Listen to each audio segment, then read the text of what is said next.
This far, you're in this. You're ready to go. And I'm kind of excited because, again, to be transparent, I haven't done something like this with a group of people, me personally. So, again, I want to emphasize the fact that this is to create momentum for us, not just for me, not just for you, but for us. And a lot of times when people go in this stuff by themselves, maybe they start off strong and then they kind of peter out and then it doesn't become a part of their life.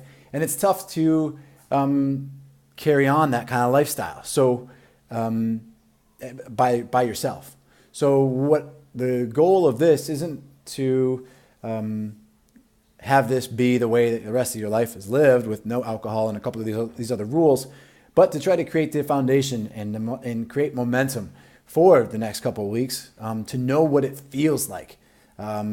It's to know that there are no limits is a weird feeling to have. And when you start to experiment and work out at that level and understand what protein and metabolic requirements and sprinting and your heart rate, all that stuff, when you start to figure that out, it really is a game changer. So without further ado, I want to debut the rules 2 through 9. They're sort of rules, but they're more or less guidelines. I think for a lot of people when they start, they're looking for a diet. This is actually some of the requirements / recommendations that many nutritionists would make. And in order to carry out a successful weight loss program, one of the things that we've eliminated was alcohol. But from there, we're going to be doing a metabolic test, as you know. That's going to tell us some numbers. And from that, we are able to derive some rules and numbers that you're going to benefit from. So let's go through the rules. Rule number 2. Okay, we've already gone over rule number 1, no alcohol. Rule number 2, the amount of protein that you need on a daily basis. I have yet to see somebody come into the gym and they consume the amount of protein that they need. The equivalent that we're going to look for here is to have it be equal or greater to your lean body mass. That's super important. Again, we want to build a faster metabolism, and so by boosting the amount of protein that you have on a daily basis, we're going to see and by the way, I have a million strategies for that, but by boosting that, what you're going to find is your recovery from workouts will also be affected as well. Okay, that's rule number 2.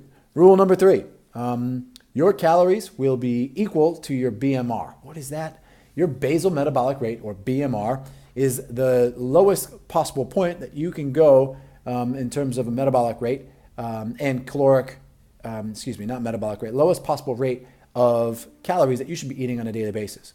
And the reason that's super important is so many people think they should be having a arbitrary number of 800 or 1200 or something that they saw in a cereal box.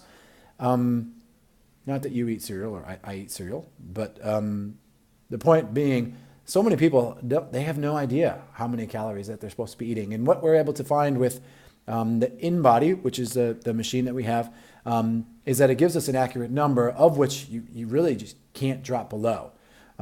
So even if you're going to be eating more than that, especially males are going to be probably anywhere between 10 and 20% more than that. But females usually end up around that BMR. That's usually going to be that number. And the key words that I used here is no less than that. Okay? That's rule number 3. The calories are going to be equal to your BMR. Rule number 4, fast and hard when it comes to cardio. Okay? A lot of people want to do this long, slow stuff. When we're looking to make a quick metabolic disturbance, I'm going to use that word, I think what you're going to see is working in these fast and hard, like effort-wise, we're talking 85% and higher. Working in these hard heart rate zones creates a massive disturbance. I mean, one of those things like you're aware of it for hours after a workout, not just like, man, that during the workout that was hard, but like hours after and even a day, man, I am wiped. And that's kind of the goal with these fast and hard. So we're not talking like a minute or 90 seconds. We're talking like 10 to 30 second bursts of high intensity. That's a game changer for sure. That's rule number 4, fast and hard.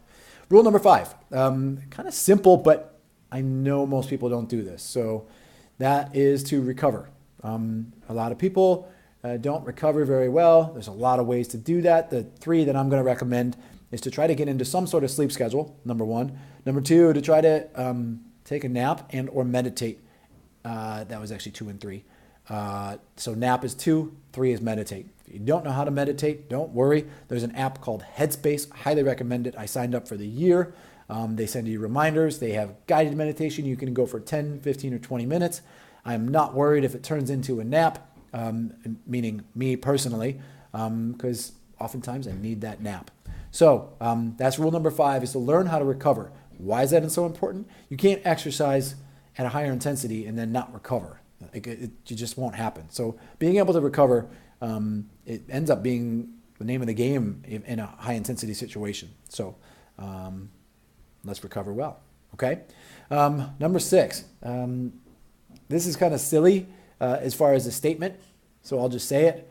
But it's macros matter. Okay. Your macros refers to your macronutrients: proteins, fats, and carbs. In this instance, we're eliminating alcohol just to keep things simple and keep calories low. But for our intents and purposes, what we're referring to is that macros matter. But after the protein number, which we already outlined, and after the calorie number, which we already outlined, it's up to you. You want to go low carb, you want to go low fat, you want to go high carb, you want to go high fat. Do you, okay? Your day, I'm sure, is going to fluctuate Monday through Friday, and then on Saturday and Sunday, it's going to be very different. So dialing into what feels good for you. For instance, if you do well with avocados, olive oil, and nuts, don't interrupt it. As long as you can keep under the calorie or around that calorie number that we've given you, keep on rocking, okay? But the key is that make sure it's custom for you. We don't recommend for you to hit a certain number of carbs and a certain number of fats because it differs so much per person, okay? Rule number 6, that's macros matter. Rule number 7, greens do too, okay? Greens, as it refers to micronutrients, and it could be berries too. I didn't eliminate berries, fruits. For instance, 1 cup of blueberries is anywhere between 60 and 80 calories, depending upon the density of the blueberries, the size, etc. That's nothing. It really isn't in the grand scheme of things, especially if you're having 1,500 calories, 2,000, 2,500 calories. It's really not a lot of calories. So you can get your greens in. 1 cup of spinach is insane, the amount of nutrients that it has.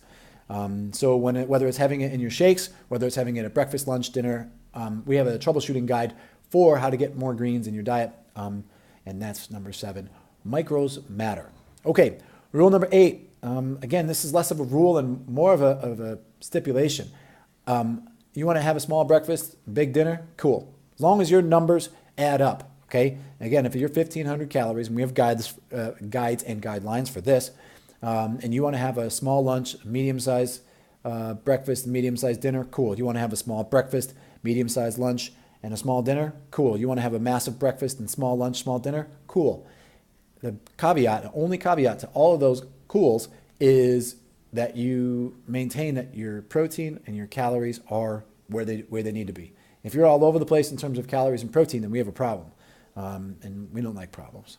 So the timing of your meals, also, you can have carbs at night. You can have carbs first thing in the morning. Get your numbers within the day, and I'm going to promise you that if you hit your protein numbers, your calorie numbers, you're going to win. It's just how simple it is. I know people like to make it more complex, but it really isn't. So work on that and understanding that rule, that the timing and the size of those meals, you, okay? If you got a business lunch, a business dinner, whatever, do you. But yeah, I really want to emphasize that most people are going to get caught up in that. We're talking about basically, 9 little rules, but we made one kind of simple, with that no alcohol to eliminate any distraction there. Last rule, every workout, we want a couple components, 3 technically. We want a strength component, we want a sprint component, and we want a stamina component. So what I'm going to work on with you is developing that program per person. If you've been working out for 10 years, it's going to be different. If you're working out for just under a year, it's going to be very different. So regardless, your strength levels are going to matter, your sprints are going to matter, and your stamina, so your endurance.